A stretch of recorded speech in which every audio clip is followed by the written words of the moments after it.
শুভ সকাল বন্ধুরা, তোমাদের সবাইকে হোম কুক কবিতা চ্যানেল থেকে জানাই অনেক অনেক ওয়েলকাম। সবাই নিশ্চয়ই খুব ভালোই আছো, আমিও ভালো আছি। আর খুব ভালো আছি বলবো না, কারণ কেউই খুব ভালো নেই এই গরমে, তাই না? মানে এত গরম পড়ে গেছে, দেখছি চুলটুলগুলো কোথায় তুলে রেখেছি, এত গরম করছে কি বলবো। দেখো একটু কাজ করতে না করতে ঘেমে যাচ্ছে, পাখাটা বন্ধ রেখেছি তো টিকতে পারছি না।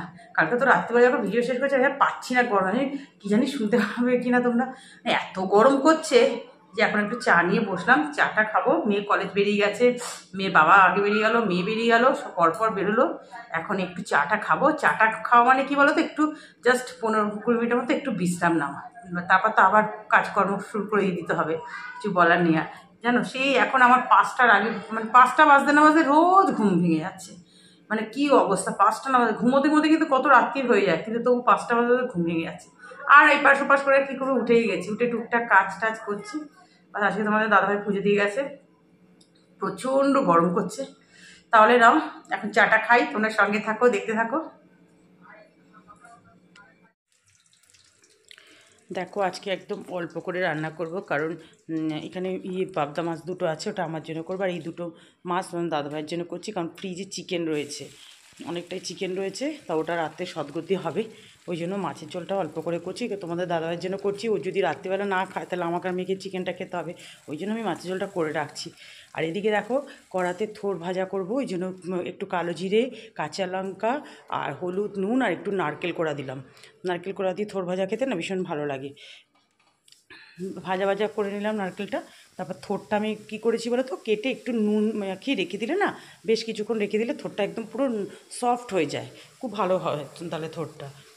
তারপরে দেখো এই যে এরকম নাড়াচাড়া করে এবার গ্যাসটা সিম করে ঢাকা দিয়ে দেবো। এটা তো ভাপে ভাপেই হয়ে যাবে সেদ্ধটা। আমি তো আগে থোড় সেদ্ধ করে নিই না, কারণ তাহলে থোড়ের ভিটামিনটা নাকি চলে যায়, এমনি এইভাবে করলেই হয়ে যায়। এদিকে দেখো আলু কাঁচকলা দিয়ে মাছের ঝোলটা হয়ে গেল, একদম হালকা করে করলাম মাছের ঝোলটা। এই মাছের ঝোলটা গরমের জন্য খুবই ভালো, আর খেতেও ভালো হয় বেশ। তার মাঝে দেখো আবার নিজের জন্য একটু টিফিন লুচি কটা ভেজে নিয়েছি। আর সকালবেলায় তোমাদের দাদাভাইকে অফিসে আলু পটলের তরকারি করেছিলাম, সেটা একটু রেখে দিয়েছি নিজের জন্য।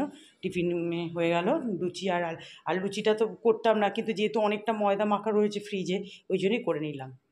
তারপরে টিফিন খেয়ে দিয়ে এবার আবার দেখো যে পাবদা মাছটা যে কীভাবে রান্না করবো জানো তো, কীভাবে করছি দেখো। পাবদা মাছটা কাঁচা করছি আজকে, তেলের মধ্যে কালো জিরে আর কালো জিরে শুধু দিলাম ফোড়ন।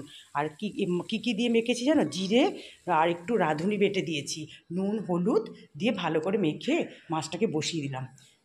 বসিয়ে দিচ্ছি। এদিকে দেখো থোড় ভাজাটা আমার হয়ে গেছে, বাস থোড় ভাজাটা হয়ে গেছে। আর এদিকে মাছটা পুরো ঢাকা দিয়ে দিয়েছিলাম, আর একটু পরে টমেটো দিয়ে দিয়েছি, আর কাঁচা লঙ্কা তো দিয়েছি ঝালের জন্য, আর রেড চিলি দিয়েছিলাম তার ভেতরে। মাছটা এত ভালো হয়েছে খেতে, তোমাদেরকে কী বলবো। মানে সব কিছু পরিমাণ যদি এটা ঠিকঠাক হয় না, দারুণ হয় খেতে, কোনো খাটনি নেই এটা। আমি মানে সেদিনকে দেখলাম একটুখানি একজন করেছে, তেন দেখে করলাম, দেখো হয়ে গেছে। আর তবে কি মাছটা আমি তো দুটো মাছ দিয়ে এটা ট্রাই করলাম যে কেমন লাগে খেতে, এরপর আর একদিন করবো, খুব ভালো লেগেছে খেতে। গ্রেভিটা বেশ অনেকটাই হয়েছে, গ্রেভিটা বেঁচেও গেছিলো, ওটা আবার রেখেও দিয়েছিলাম একটুখানি। আমি তো ভয়েস ওভারটা পরে দিচ্ছি। আমার মাছটা হয়ে গেল পুরো, দেখো কেমন হয়েছে বলো। এখানকার কাজ সব হয়ে গেল, গ্যাস ট্যাস মুছি, এই যে বেসিন টেসিন পরিষ্কার করে দুখানা করা হয়েছে। সেই সকালে মেয়ের টিফিন করতে হয়েছে। ওইদিকে জানলাটা বন্ধ করে দেবো, কি রোদের ঝলকানি ঢুকছে, 11:30টার মতো বাজে। আমি রান্নাঘর থেকে না তাড়াতাড়ি ভাবি যে কখন বেরোবো, পুরো ঘেমে চান হয়ে গেছি। এখন কাছাকাছি একটু আছে, সে চান করে নেবো। দেখো স্নান আজকে অনেকক্ষণ আগেই হয়ে গেছে, তাড়াতাড়ি হয়ে গেছে। তারপরে শ্যাম্পু করেছিলাম, মাথায় একটু শুয়েছিলাম, তাহলে না খেতে বসে যাই। 1:45 মতো বেজে গেছে। এই যে থোড় ভাজা নিয়ে নিলাম। আর মাছটা এতটা খাবো না, মেয়ে তো নেই, মেয়ে তো কলেজে গেছে, ও তো টিফিন সব দিয়ে দিচ্ছি। মাছটা তুলে নেবো, আমি এটাও করবো না, একটাই মাছ নেবো। আমি এটা আজকে নতুন এক্সপেরিমেন্ট করলাম, ওই জন্যই অল্প করে করলাম। আর চাটনি পাঁপড় নিয়ে নিয়েছি, তাহলে এখন খেয়ে নিই। সূর্য অস্ত যাওয়ার সাথে সাথে দেখো সন্ধ্যে নেমে আসছে, সমস্ত পাখিরা যার যার ঘরের দিকে সব চলে যাচ্ছে। মানে সবাই দিনের শেষে যার যেখানে বাসস্থান সে সেখানে চলে যায়। জলের কালারটা দেখো জল জল করছে, পুরো সোনার মতো। মানে আমাকে মনে হচ্ছে আমি যেন কোথায় হারিয়ে গেছি। গুড ইভিনিং ফ্রেন্ডস, বুঝতেই পারছো এই যে 4 ইমার্জেন্সি লাইট জ্বলছে। আর এদিকে একটা চলছে, কারেন্ট চলে গেছে, 1.5 ঘন্টা হলো কারেন্ট চলে গেছে। মানে মেয়ে কলেজ থেকে ফিরলো, অন্ধকার চারিদিকে, কী অবস্থা, আমি তো ভয় পাই। তারপরে আমি আবার মোবাইলে আলো জ্বালিয়ে, টর্চটা জ্বালিয়ে তারপর ঢুকলো বাড়িতে। নিচে তো পুরো সিঁড়ির নিচে নামতে কী কষ্ট হচ্ছে বুঝতেই পারছো, অন্ধকার। তারপরে এসে মেয়ে ফ্রেশ ট্রেশ হলো, আমি ভাগ্যিস ঠান্ডা জলগুলো ভরে রেখেছি, দেখেছো সিঁদুর আমার গলে গলে পড়ে যাচ্ছে গো। তারপরে মেয়ে পুরো স্নান করলো, আমি গা ধুলাম, কিন্তু কোনো কাজ হলো না, গা ধুয়ে পুরো ঘেমে গেছি। এই যে আমি একটু চা করে নিলাম। আমি ভাবলাম তোমাদেরকে এই মুভমেন্টটা শেয়ার করি, যে দেখো কি কষ্ট করে আছি। কোনো দিন আমাদের এখানে কারেন্ট যায় না জানো, কালকে 1 মিনিট না 2 মিনিটের জন্য গিয়েছিল। আমি ওই জন্য ভাগ্যিস এমার্জেন্সি লাইটটা চার্জে দিয়ে রেখেছিলাম, কাজে লেগে গেল। মেয়ের নুডলসটা একটু বসিয়েছি, মানে কি অবস্থা, চারিদিক পুরো ভুতুরের মতো অন্ধকার, পাশে ফ্ল্যাটরা সবাই চিৎকার করছে। কোনো কারণে কি ট্রান্সফরমার কি উড়ে বললো খারাপ হয়ে গেছে, ওটা ঠিক করতে 1.5 ঘন্টা হয়ে গেছে, পাগল হয়ে যাচ্ছি সব, প্রচণ্ড কষ্ট হচ্ছে। আর বেশি কথা বলছি না, তাহলে এখন চাটা খাই, আবার কারেন্ট আসলে তোমাদের সঙ্গে পরে কথা বলবো।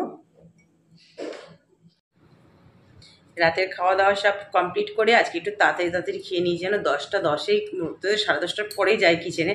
আজকে 10টা 10 হতে না হতেই চলে গেছি খেতে, কারণ প্রচণ্ড গরম করছে, একদম ভালো লাগছে না। তারপরে খেয়ে দিয়ে এই যে সব জায়গাটাকে ক্লিন টিন করে, যেটুকুনি আমার কাজ, মুখে ফ্রেশ জল টল দিয়ে সব চুলও বেঁধে নিচ্ছি, আজকে বেডরুমে চলে আসলাম। প্রচণ্ড কষ্ট হচ্ছে, আর ভালো লাগছে না।